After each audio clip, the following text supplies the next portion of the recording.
I'll teach you. So what I have here is a stock video of a disco, some non-copyright disco music, and then also the cat bobbing his head to a song. So what I'm trying to do here is trying to make the cat look like he's in the disco room dancing to whatever the song is. So basically this is what it would look like without any kind of effects.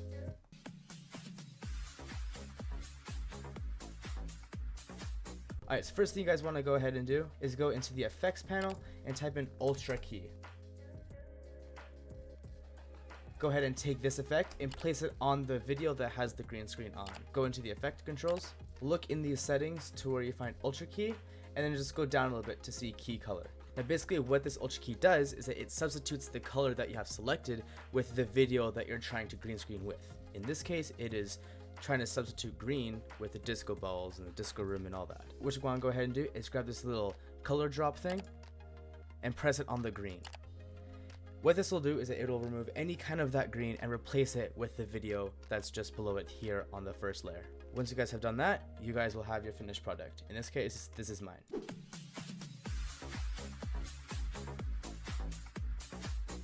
Alright, and that's basically it. Alright, thank you guys so much for watching. I really hope this video did help you guys. If you guys did find it helpful or if you guys just enjoyed it, please consider hitting the like button, subscribing, and also comment down below if there's any other suggestions that you guys would like me to do, whether it be a tutorial or anything else you guys would like me to do. But yeah, again, just thank you so much for watching, and I hope you guys have a great rest of your day. God bless.